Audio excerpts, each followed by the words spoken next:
பரமத்தி வேலூர்லேருந்து வருகை புரிந்திருக்காங்க சந்திரன் ஐயா. அவங்களும் அதாவது அவங்கள மாதிரி தான் நான் நடத்திக்கிட்டு இருக்கிறேன். ஏன்னா எனக்கு முன்னே பிடிச்சி அவங்க வந்து ஒவ்வொரு மாவட்டத்து வாரியாகவும் ஒவ்வொரு ஊர் வாரியாகவும் கருத்தரங்கு நடத்திட்டு இருக்காங்க. அதாவது அந்த நிகழ்வு வந்து கரூர் வாருங்கள் வளருவோம் மீட்டிங் போனதுக்கப்புறம் தான் தெரியும் ஐயாவை பற்றி எனக்கு. ஆனால் அதுக்கப்புறம் தான் நம்ம நினச்சோம் சரி அவங்கள மாதிரி தான் நம்மளும் நடத்திக்கிட்டு இருக்கிறோம் அப்படிங்கிறத. ஆனால் நான் நினச்சேன் இது வரைக்கும் நம்ம மட்டும் தான் நடத்திக்கிட்டு இருக்கிறோம் அப்படிங்கிற அடிப்படையில் தெரிஞ்சோம். அந்த அடிப்படையில் ஐயாவும் நடத்துகிறாங்க. அவங்க சந்திரன், அவங்க பேர் சந்திரன். அவங்க ஜோதிடத்தில் ரொம்ப நாளாக பயணிச்சுட்டு இருக்காங்க, அது தெரியும் எனக்கு. ஆனால் கருத்தரங்கு நடத்துறது தெரியாது எனக்கு. ஆனால் ஒரு கருத்தரங்கு போகிறப்ப அது மாதிரி பேசுனாங்க. ஐயாட்ட கேட்டேன், அவங்க ஐயா நான் நடத்திக்கிட்டு இருக்கிறேன் அப்படின்னு சொல்லி சொன்னாங்க. அதாவது அது பிரபஞ்சம் அதை இது பண்ணும்போது தெரியப்படுத்தும் போது நம்மளுக்கு கூடுதலான ஒரு சப்போர்ட் கிடைக்கிற மாதிரி ஒரு வாய்ப்பு. சரிங்களா? அது இன்னைக்கு அந்த நிகழ்வு நடந்துச்சு.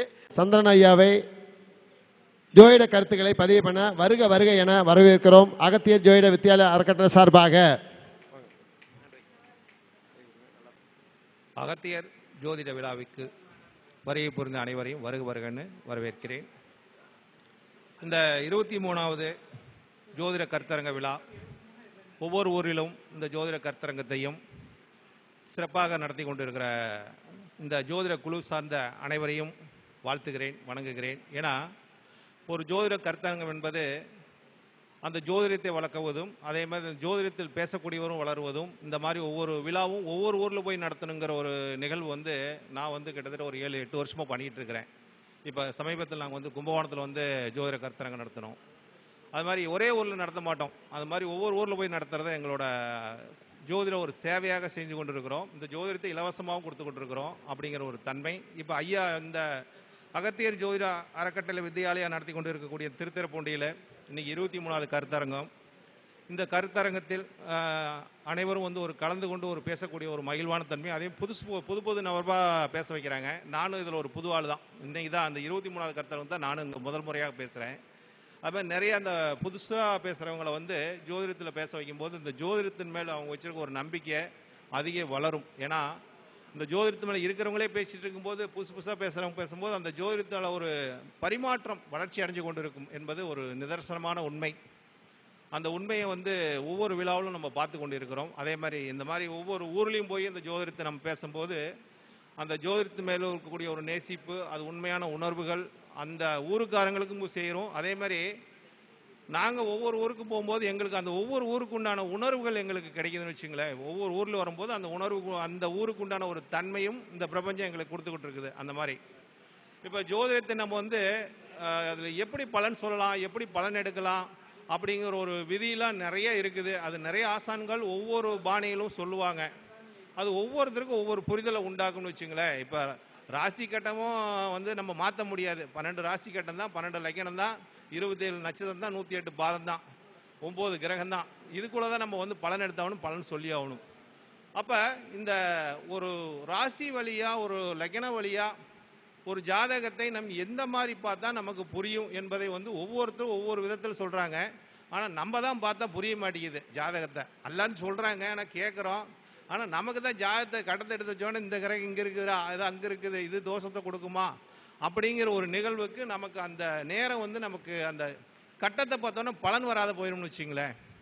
அப்போ இந்த கட்டத்தை பார்த்தோன்னா பலன் வர்றதுக்கு என்ன ஒரு விதிமுறைகள் என்பதை நாம் வந்து ஒவ்வொன்றும் தெரிஞ்சு வச்சுக்கிறது ரொம்ப நல்லது. இப்போ ஒரு உதாரணத்துக்கு ஒரு ஒரு ஜாதகத்துக்கு யோகத்தை கொடுக்கக்கூடிய கிரகங்கள் எந்த வழியில் நமக்கு யோகத்தை கொடுக்குன்னு பார்த்தீங்கன்னா அதோட தசாகாலங்கள் வழியால் மட்டும்தான் கொடுக்குங்க. தசாகால வழியாக தான் அந்த கிரகங்களை யோகத்தை செய்யும். அப்போ ஒரு ஜாதகத்தில் அந்த தசாகாலங்கள் ஒரு ஜாதகத்துக்கு எந்த காலகட்டத்தில் வந்தால் யோகம் அப்படின்னு ஒரு ஜாதகத்தை நம்ம வந்து தெரிஞ்சு வச்சு கொள்ள வேண்டும். அதை எப்படி தெரிஞ்சு கொள்ள வேண்டும் அப்படிங்கிறத நமக்கு ஒவ்வொருத்தருக்கும் ஒரு கேள்வி வரும், மனசுக்குள்ளே வரும். ஜாதகத்தை பார்த்தானே வரும், அந்த கட்டத்தை பார்த்தானே வரும் அப்படிங்கிற ஒரு தன்மை. அந்த வயசு ஜாதகர் கொடுக்கக்கூடிய அவங்க வரக்கூடிய வயசு, எந்த வயசில் வராங்க, எந்த வயசுக்கு ஜாதகம் பார்க்க வராங்க, எந்த வயசுக்காரங்களுக்கு ஜாதகம் கேட்குறாங்க, 20 வயசுக்காரங்களுக்கு கேட்குறாங்களா, 10 வயசுக்காரங்க கேட்குறாங்களா, 40 வயசுக்காரங்க கேட்குறாங்களா, இந்த மாதிரி ஒவ்வொரு நிகழ்வு இருக்குது. அதை வச்சு தான் நம்ம பலன் எடுத்தாகணும். அப்போ இந்த ஜோதிடத்தில் நம்ம வந்து பார்க்கும்போது பொதுவாக ஒரு ராசி கட்டத்தை எடுத்தோன்னே சாட்டா பலன் எப்படி சொல்லலாம், எப்படி எடுக்கலாம், அது எப்படி தெரிஞ்சுக்கலாம் அப்படிங்கிற ஒரு விதிமுறையை மட்டும் நான் உங்ககிட்ட பேசுகிறேன். ஏன்னா ஒரு 10 நிமிஷம் தான் ஐயா டைம் கொடுத்துருக்காரு. 10 நிமிஷத்தில் ஒரு ரத்தன சுருக்கமாக ஒரு பதிலை சொல்லும்போது நல்லா இருக்கும். அப்போ ஒரு ஜாதகத்தில் நம் முதல் லக்கணமாக வருவது லக்கணத்தை வச்சு தான் பலன் பார்ப்போம். ஒரு லக்கணத்துக்கு எந்த காலகட்ட தசா வந்தால் ஒரு சிறப்பாக இருக்கும். உதாரணத்துக்கு ஒரு மேஷ லக்கினம் மேச ராசி எடுத்துக்கலாம்.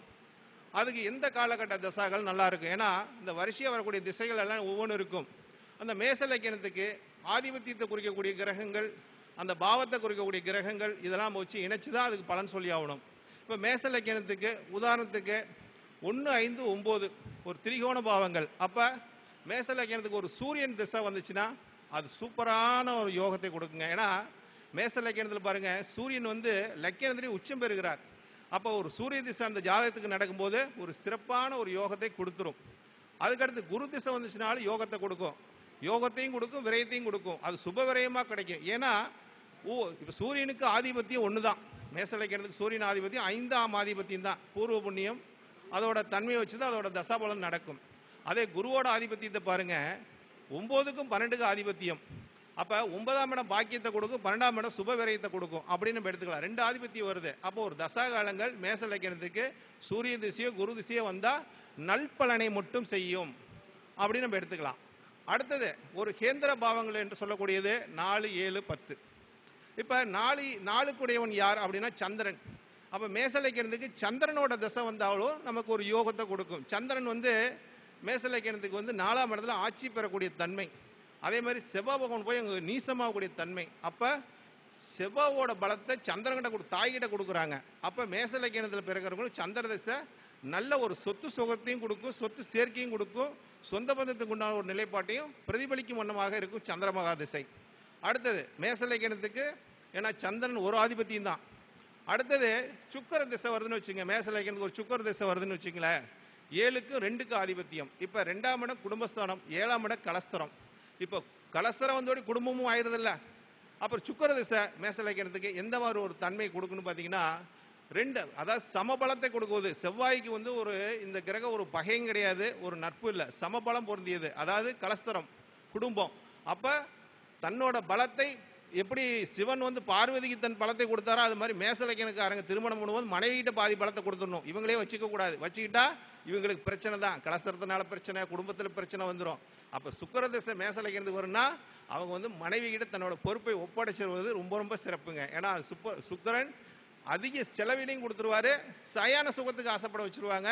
தன்னோட வாழ்க்கையில் வந்து சுப விரயங்களை அனாவசியமாக செலவு பண்ணக்கூடிய தன்மை வந்துடும். அந்த மாதிரி ஒரு நிலைப்பாடு அந்த தசாகாலங்கள் கொடுக்கும் வழியாக. இந்த ஜாதகம் அதாவது மேச லக்கினத்துக்கு ஒரு ஜாதகத்தில் சுக்கர திசை நடந்ததுன்னா சுக்கரனோட ஆதிபத்தியத்தை புரிஞ்சுக்கணும். நம்ம 2ஆம் இடம் குடும்பாதிபத்தியம், 7ஆம் இடம் கலஸ்தரம், 12ஆம் இடத்தோட நிலைப்பாடு உச்சம், 6ஆம் இடத்துல நீசம், நோய்ங்கிற ஸ்தானத்தில் போய் நீச்சமாகுது. அப்போ கடனாகி போயிடும், பிரச்சனையாகி போயிடும், வம்புலக்காகி போயிடும், இதெல்லாம் கொடுத்துரும். அப்போ அதை மனைவியிட கொடுத்துட்டா அது அவங்களுக்கு அது வராமல் போயிடும் என்ற கருத்தை முன்வைக்கிறேன். அடுத்தது இப்போ மேச லக்கினத்துக்கு இப்போ இந்த திசையெல்லாம் சொல்லிட்டேன். மேச லக்கினத்துக்கு லக்னாதிபதியோட திசையை வந்து எப்படி இருக்கும்? ஏன்னா லக்னாதிபதி திசை என்ன 1க்கு 8க்கு ஆதிபத்தியம் பெறக்கூடிய தன்மை செவ்வாய் திசை. இந்த செவ்வாய் திசை எந்த மாதிரி ஒரு பலனை கொடுக்குன்னு பார்த்தீங்கன்னா 1ஆம் இடம் தனக்குன்னு ஒரு ஆழ்மைத்தன்மையை கொடுக்கக்கூடிய இடமும் ஒன்றும், அதிகாரம் பண்ணக்கூடிய தன்மை ஒன்று, சண்டையிட குணத்தையும் கொடுக்குது, போர்க்குணமான ஒரு தன்மை கொடுக்கும். செவ்வாய்ங்கிறது வேகமாக செயல்படும். அதை 8ஆம் இடத்துக்கு செயல்படுச்சுன்னு வச்சுக்கோங்க, அவங்க வந்து தன்னோட வேலையை மற்றவங்களுக்கு பணிவிட செய்யக்கூடியதும் மற்றவங்களுக்காக அடிமை வேலை செய்யக்கூடிய தன்மையும் அந்த 8ஆம் இடம் கொடுக்கும். அதனால ஒரு அசிங்க அவமானமும் கிடைச்சிருங்க.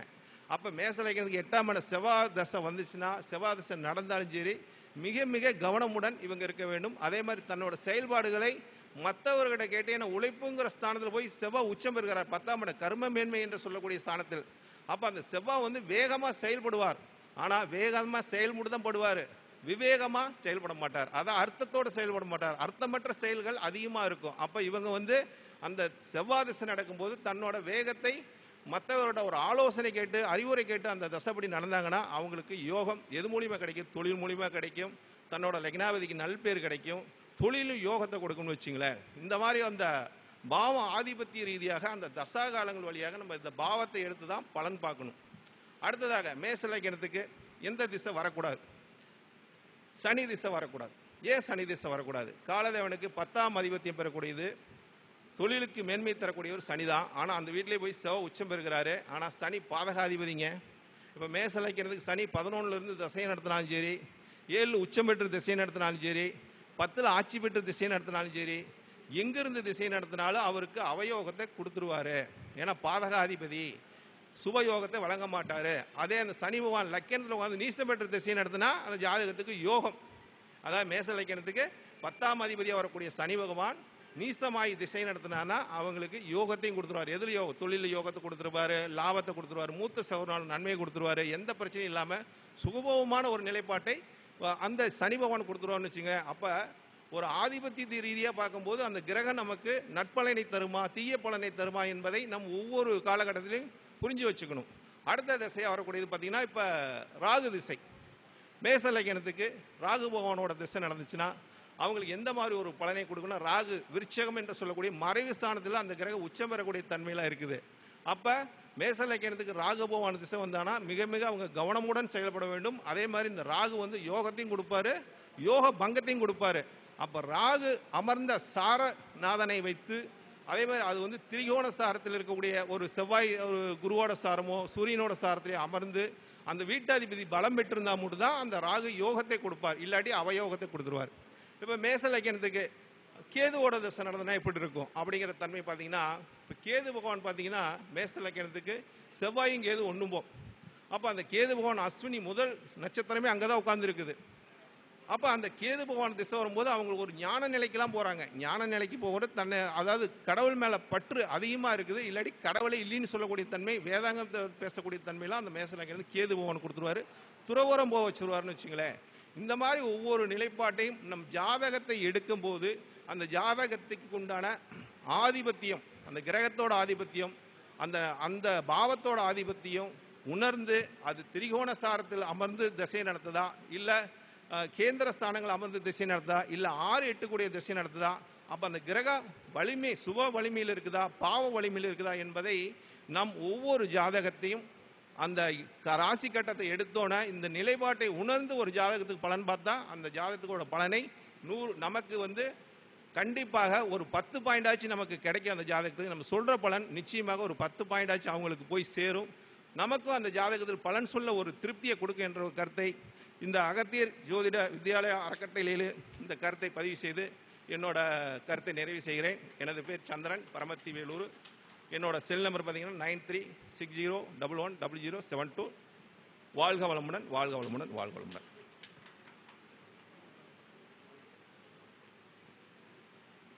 சந்திரன் ஐயா அருமையாக கிரகங்களுடைய அடிப்படையில் ஜோதிட கருத்துக்களை அழகாக பதிவு பண்ணாங்க. இன்றைக்கி நம்ம கருத்தரங்கத்துக்கு ஐயா முதல் சிறப்பு பேச்சாளராக வந்திருக்காங்க, கௌரவ அழைப்பாளராகவும் அழைச்சிருக்கிறோம். வந்து சிறப்பாக அவங்களோட பணியை செஞ்சு கொடுத்தாங்க, செவனை பண்ணி கொடுத்தாங்க. அவங்களுக்கு பொன்னாடை போத்த சிறப்பு செய்ய தஞ்சாவூரை சேர்ந்த வேலாயுதம் ஐயாவும் சரவணன் ஐயாவும் வருக வருக என வரவேற்கிறோம்.